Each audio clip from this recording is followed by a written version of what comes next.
Alors, voici une liste de nombres et notre but, c'est de trouver le plus petit nombre dans notre liste ou la valeur minimale de notre liste.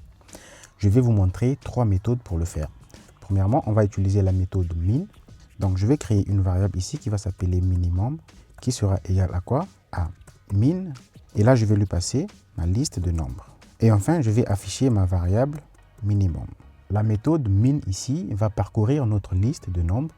Il va nous renvoyer la plus petite valeur ou le plus petit élément dans notre liste. Donc, si je sauvegarde et que j'exécute, nous avons ici 1. Et quand on vérifie là, le plus petit élément, c'est bel et bien 1. Alors, la deuxième méthode, c'est d'utiliser une boucle for. Donc, je vais effacer ceci.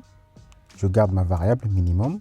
Et cette fois-ci, je vais initialiser minimum au premier élément de ma liste. Et ensuite, à l'aide d'une boucle for, je vais parcourir ma liste. Et à chaque fois que je vais trouver un élément qui est plus petit que l'élément minimum que j'avais auparavant, je vais mettre ma variable minimum à jour.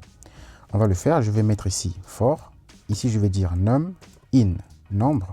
Donc, dans ma liste, if num est inférieur à minimum, je vais mettre à jour minimum en disant minimum égale à num. Et enfin, je vais afficher mon minimum ici. Donc, premièrement, j'ai initialisé minimum au premier élément de ma liste. Donc, ça veut dire que minimum ici est égal à 5. Et ensuite, je vais parcourir ma liste. Et à chaque fois que je vais trouver un élément plus petit que l'élément minimum, je vais mettre à jour minimum ici. Donc là, si j'exécute, nous avons bel et bien ici 1. Et enfin, la troisième méthode, c'est d'utiliser la fonction sorted. Donc là, je vais mettre sorted comme ceci. Je vais lui passer ma liste de nombres. Et là, je vais mettre comme ça 0. Alors, cette méthode sorted, ce qu'elle fait, c'est qu'elle va trier notre liste de manière ascendante, donc du plus petit nombre au plus grand nombre. Comme cette méthode sorted va trier notre liste de manière ascendante, donc ça veut dire que le plus petit élément de notre liste sera cette fois-ci l'élément numéro 1.